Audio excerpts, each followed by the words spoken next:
What if I told you every time it rains, you could literally save money and help the planet at the same time?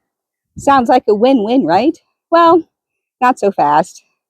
Rain barrels are amazing, but they're not perfect. Today, we're going to be breaking down the real pros and hidden cons to help you decide whether they're right for your home. So rain barrels work exactly as you would expect them to. The rain comes down from your gutter and goes directly into your rain barrel, and it gathers the rain. Instead of that water running off into storm drains, you can reuse it to water your garden, lawn, or even wash outside tools. There are lots of benefits to having a rain barrel or a water barrel. First of all, let's start with the top one. Go green, save green. You are saving money. Every time you collect storm water or rainwater, it becomes free water for your plants. Over time, that can seriously cut down on your water bill, especially during the summer. It's also super easy to set up. You don't need to be a DIY expert here. Most rain barrels can be set up in just a few hours or even less than an hour. Minimum tools, minimum effort. Once it's installed, the maintenance is pretty low. Rain barrels can really help protect the planet.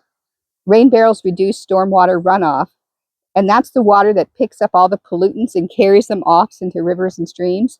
And lastly, the rainwater that's collected, while yes, it's collecting things that are on the pollutants that are on the roofs and coming down through your gutters, it's actually better than tap water for your plants. It doesn't have fluorides. It doesn't have all the other chemicals that are added at the water plant. And it's soft water, so the plants really, really thrive on the water that's collected in these rain barrel systems. Okay, now let's talk about the stuff that people don't typically talk about, the cons of having a rain barrel. So the water inside a rain barrel is not drinkable. In other words, not potable.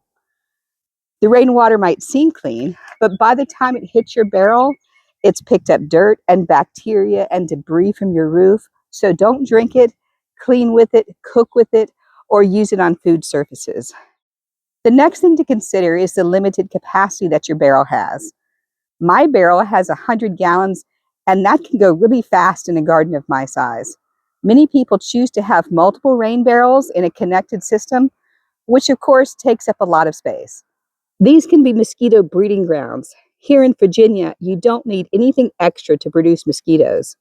And so it's really important to use a tight lid, use mesh screens, and put mosquito dunks inside your barrel. So another disadvantage of a rain barrel or water barrel is the water pressure. It works off of gravity. And so if it's not tall enough when you attach a hose to the faucet, the water pressure is poor.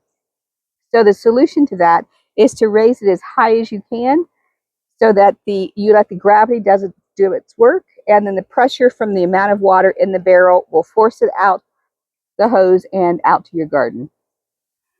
So algae growth is another issue that you may have with a water barrel. With exposure to sunlight, warm temperatures, and nutrient-rich water, it can cause algae to grow inside, and it can result in really stinky, smelly water, and you'll know it.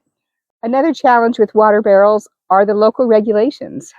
Cities and towns and even homeowners associations sometimes have regulations against water barrels or restrict the number that you can have.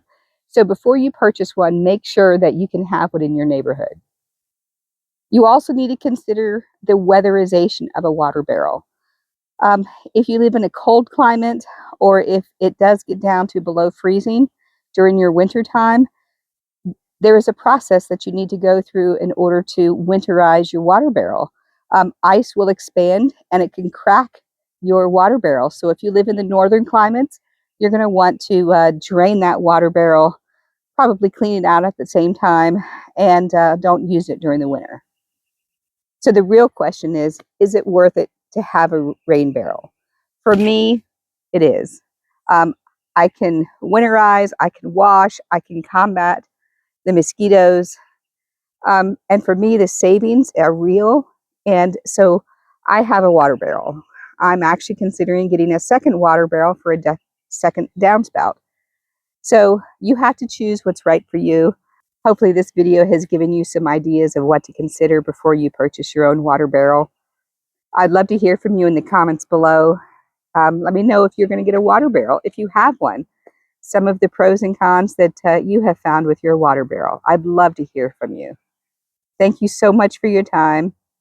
Happy gardening.